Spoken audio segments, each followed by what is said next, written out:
Guys, for today's video nga po, nagpunta at namili kami dito sa Arab Mall at ang ganda po talaga ng mall na ito kasi ang ganda ko, charot lang. At syempre po, kasama ko po ang daddy.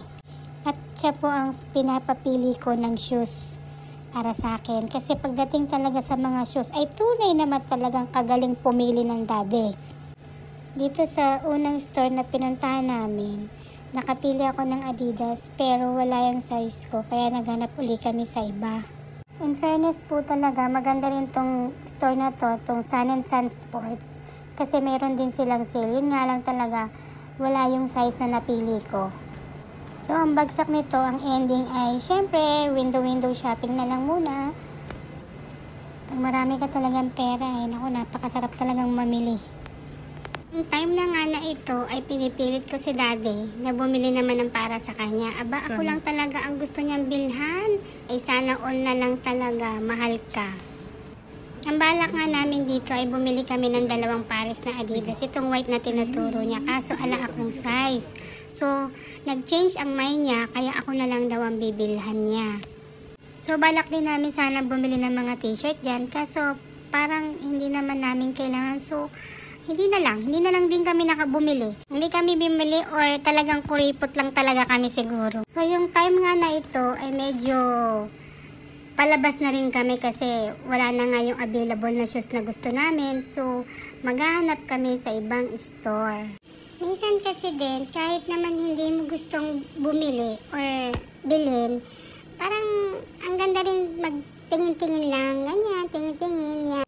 At yun nga, lumabas na nga kami at nakita namin ang Puma at dyan ako nakabili ng shoes.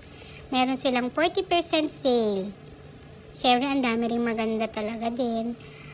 Pero, medyo may kamahalan pa rin. Kaya nga, nung nakita ko na yung gustong-gusto kong kulay, aba, ang lola mo, syempre, super sukat na agad. Aba, walang patumpik-tumpik, pili agad pero ang daddy tuloy pa rin sa pagtingin ng mga shoes, kung ano ba yung maganda talaga. Pero ako yung sa akin kasi may nagandahan na talaga ako na design. At yan nga sa video na yan, may hawak-hawak siya dyan. Kaya lang ang mahal yan, 800 riyals. So ako naman, binalik-balikan ko talagang kuhanan ng video ang gustong-gusto kong shoes. Ayan nga po, nasa harapan ko na. At ito nga yung time na to, na binidyo ko naman yung buong loob ng Puma kasi nga masyado akong na-excite sa pagpili ng shoes. Tsaka habang nag-aantay ako dun sa size na kinuha nung salesman. So after nga dumating ng size ng aking shoes, ayan na, ang lola nyo for the sukat na agad ng mabilisan. At syempre hindi ako makayuko dahil ang bilbil ko ay naiipit. Kaya ang daddy ang nagsukat sa akin.